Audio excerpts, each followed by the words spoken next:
Está Roberto Balaguer, psicólogo y amigo de la casa. ¿Qué tal, Roberto? ¿Cómo te va? ¿Qué tal, Sergio? ¿Cómo están? ¿Todo bien? Todo bien, Roberto. Y bueno, lamentablemente muchas veces se acude a ti a nivel de los medios de comunicación cuando aparecen cosas que la razón parece no poder explicarlas, y es un poco el motivo de nuestra llamada, desde tu especialidad. ¿Cómo visualizás esta racha? No sé si fue una racha, si pasa siempre, si no pasa nunca y de golpe nos enteramos. ¿Cómo lo visualizás vos, los hechos de violencia que se dieron los últimos días en distintos liceos? Bien, bueno, digamos, hay unos cuantos datos que a uno le faltarían como para poder tratar de entender en cada uno de los lugares qué fue exactamente, digamos, lo que impulsó, lo que hizo que decantaran estas situaciones.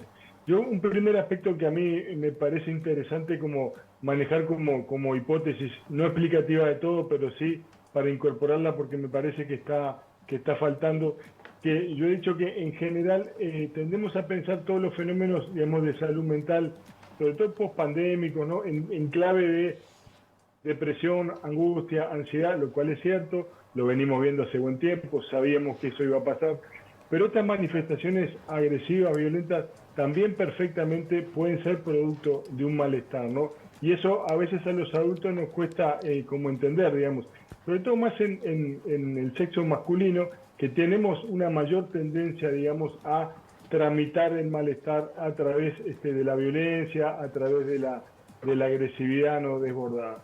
Después seguramente en cada uno de estos lugares haya otros factores que coadyuvan para eso, desde, como me han preguntado en varios medios, desde también cuestiones vinculadas a la reforma y las posibles tensiones que eso pueda generar, a otros factores económicos, socioculturales, también territoriales, ¿no? También de redes sociales, porque lo cierto es que las redes sociales también amplifican y dan visibilidad a peleas y dan visibilidad a grupos, a bandas, ¿no? A suerte como de tribus urbanas, ¿verdad?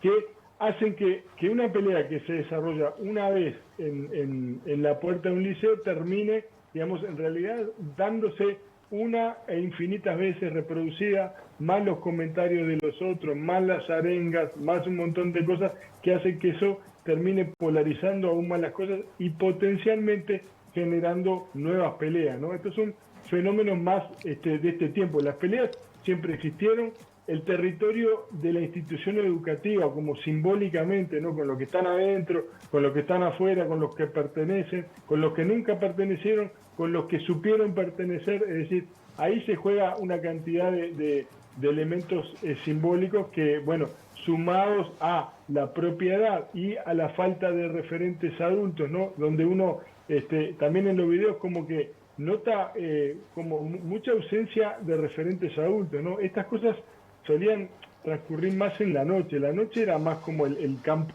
liberado, ¿no? Juvenil, y hoy lo vemos a cualquier hora del día, a plena mañana, al mediodía, en la tarde, ¿no? Entonces, estos sí son fenómenos nuevos que creo que nos invitan a los adultos a reconsiderar algunos puntos y dónde estamos parados, ¿no? En relación a los adolescentes. Le voy a pedir a Daniela Buret primero, acá todos van a hacer alguna pregunta. Daniela es la primera.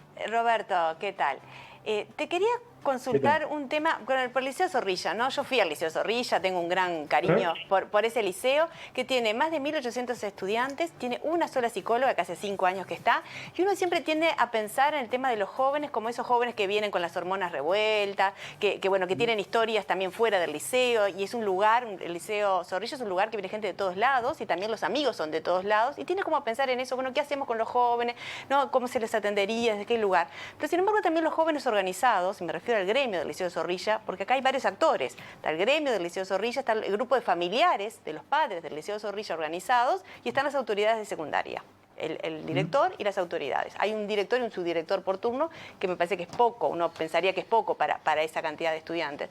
Pero los estudiantes organizados han pedido cosas que me parecen muy lógicas y me sonó, hay una variable que me sonó interesante, que ellos piden que los docentes tengan a su vez ellos talleres para sensibilizarse con el tema y tratarlos de una manera más armónica y que vean la cantidad de variables que tiene escondida lo que supuestamente es una violencia que se manifiesta a través de la violencia con un golpe o con situaciones diferentes.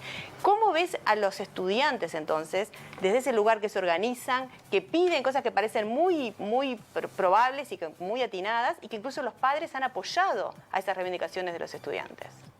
Claro. Vos dijiste medio al pasar así, que en el Liceo Zorrilla, yo te agradezco el dato, que haya un psicólogo para 1.800 alumnos, digamos, decir que parece poco es benévolo. Sí, es benévolo, ¿no? Porque, digamos, yo trabajé muchos años como psicólogo en una institución educativa. Hace 30 años que trabajo en la educación y sé que ese ratio es un ratio que no permite trabajar, digamos, adecuadamente, ni grupalmente, ni generacionalmente, y mucho menos individualmente, ¿no? Entonces, lo primero, los psicólogos no somos la solución a los problemas, pero digamos, cuando uno no tiene los colegas, cuando no hay espacio, dispositivo, justamente como ellos dicen, y me parece un buen punto, es decir, para poder procesar un montón de tensiones, no a través de lo que estamos viendo, a través de las piñas, a través del cascote, a través, ¿no?, de tirar un tacho de basura, sino de repente a través de la palabra, ¿no?, a través de dispositivos que nos permitan manifestar esa angustia, ese malestar, esa ansiedad de otra manera, para que este tipo de episodios que siempre sucedieron, no terminen siendo colectivos y no terminen siendo, digamos, masivos, sino que quede de repente circunscrito a algunos pocos, ¿no? Entonces, desde ya, a mí me parece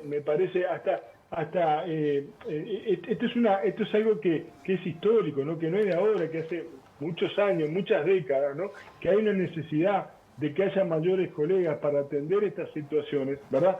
Porque es lo que permite que se procesen el malestar, primero, propio de la adolescencia. Segundo, malestar post-pandémico, que seguramente eso incrementa, así como incrementó ansiedades, angustia, depresión, suicidios, también se va, digamos, a materializar en situaciones de violencia. Entonces, tenemos hoy un problema más grande que en 2019, tenemos problemas, digamos, más importantes que requieren de ponerle foco a esto, porque no es un agregado, no es un añadido. Si un chiquilín no está bien, si un grupo no está bien, ¿no?, es imposible que sobre eso, digamos, se pueda aprender. Esto va a cuajar en distintas situaciones como la que estamos ahora asistiendo. Roberto, pregunta, tengo dos compañeros, voy primero con Checho Bianchi. Roberto, ¿cómo andas? ¿Cómo estás? Bien, todo en orden. Primero me preguntaba si esto de las peleas entre barras, uno contra otro, y se suma un segundo contra un segundo y demás, mucha gente se escandaliza. Sin embargo, me pregunto si no existió toda la vida. He escuchado barras de amigos, he tenido discusiones de este tipo en grupos de WhatsApp con amigos, donde dicen, esto pasó toda la vida, no es nada nuevo. Y otros dicen, bueno, pero ahora hay más violencia. Acá me pregunto en voz alta y te pregunto, ¿hasta dónde influyen los celulares y la viralización de esos videos en que parezca más visible que antes, cuando antes también existía, pero no se filmaba y no se viralizaba? Y lo segundo es, ¿qué podemos saber de los motivos? Vemos las peleas, discutimos, las vemos en redes, en grupos y demás, pero no sabemos qué motivan esas peleas. ¿Se puede especular o hay algún elemento de juicio como para saber qué termina desencadenando en una trifulca? Claro, empiezo por la segunda parte, Checho. Digamos, para eso los dispositivos grupales de escucha, ¿no?, de poder, digamos, generar espacios para que los chiquilines puedan explicarnos a los adultos, mirá, esto, el desenlace fue porque en determinadas circunstancias pasó esto y lo otro, ¿no? Es lo que permite, digamos, que la próxima vez que eso suceda, de repente buscar alternativas, que no se termine de esa manera, poder procesarlo, poder ponerlo en palabras. Entonces, todo lo que venimos hablando, esa segunda pregunta tuya es, digamos, justamente generar los espacios para eso, ¿no? Y con respecto a lo primero, pasa lo siguiente, todos tienen razón. Las peleas siempre pasaron, ¿no?, históricamente, porque tiene que haber también con procesos identitarios, con procesos de, digamos, de demarcación de territorio, ¿no? Con procesos, digamos, que tienen que ver sobre todo mucho más en los varones, de identidad por la negativa, es decir, yo soy lo que no, lo que no es el otro, ¿no? Y lo que el otro tiene yo no lo quiero. Entonces, ese proceso, digamos, de demarcación de la identidad, sobre todo cuando hay malestar y cuando hay falta de referencias, se produce mucho más violentamente, ¿no? Las redes, por otro lado, que era la otra parte de tu pregunta, lo que hacen es que una pelea que se dio una vez, en realidad se termine dando casi que miles de veces en cada reproducción que se va dando, por lo cual se va generando, ¿verdad?, arengas, venganzas, comentarios sobre eso, ¿no? Y nuevas invitaciones a dirimir esos conflictos. Entonces, en ese sentido, las redes sociales lo que agregan es nafta, ¿no? Lo que agregan claramente es nafta en incendios que siempre hubo, ¿verdad? Y que por suerte, lo bueno que tiene, como toda la cosa, es que nos lo hacen visibles, porque de repente muchos de estos conflictos antes pasaban, ¿no? Y no nos enterábamos. Lo bueno es hacerse visible. Lo malo es que se hace demasiado visible, se reproduce ad infinitum y posiblemente genere como nuevas disputas y nuevas cosas. Roberto, quiero ir un poquito más allá de los centros educativos y la pregunta es, ¿qué es lo que está pasando en casa que se generan todas estas situaciones? Vos mencionabas falta de referencias, referentes adultos, ¿qué es lo que sucede en casa? Y además, ¿están faltando en la sociedad estímulos culturales positivos que aminoren todos estos espacios de violencia? Y si vos lo único que, digamos, a ver, tu oferta de posibilidades para hacer es pertenecer a tal o cual banda, ¿no? Pertenecer a tal o cual grupo. Y eso es todo lo que te define. Y no tenés en el camino de repente posibilidades de tener una actividad musical, artística, deportiva, académica, lo que sea. Es decir, si tu única pertenencia, ¿no?, es pertenecer a tal o cual banda, es como se empobrece mucho, ¿no? Hay falta de esa oferta, y la oferta que hay, digamos, generalmente termina siendo bastante mala y termina, digamos, llevando a una media peor de lo que podría ser, porque quienes muchas veces lideran esos grupos no son referentes académicos, generalmente son los que intentan como, digamos, mostrarse, ¿no?, como más fuertes, y muchas veces son chiquilines que han fracasado en el sistema educativo, porque el sistema educativo también ha fracasado con ellos, ¿no? Entonces, la respuesta a tu pregunta es, necesitamos dispositivos para que los chiquilines puedan, digamos, canalizar toda esa creatividad, toda esa pasión, ¿no? Pero no en pelea, que toda esa pasión se pueda canalizar a través de buenas actividades que les permitan sentir que crecen y no simplemente, digamos, sentir, y bueno, que están en ese grupito que les da cierto cobijo identitario, ¿no? Pero que en realidad, digamos, lo que van a crecer ellos como personas va a ser muy poquito, muy mínimo, y hasta podríamos decir que en lugar de evolucionar en muchos de esos grupos puede haber también hasta una propia involución. Roberto, tengo dos preguntas más, pero te voy a pedir que seamos breves, porque se me fue el tiempo. Breve también Bien. a mis compañeros en la pregunta, porque mira que mis compañeros también se exceden en el largo de las preguntas. Voy a ir con, no lo digo, no voy a decir por quién, pero por mí. No, pero todo, sí, vos fuiste larguero. Sí, Daniela es la campeona. Pero vamos con Jorge Robinski. No, la pregunta saca del tema central y voy a aprovechar, si Roberto viene a otra oportunidad, preguntarle, pero tiro el título, puedes contestar o no. Es decir, me levanté hoy de mañana, repaso de las noticias del Uruguay, 2022, más de 800 suicidios.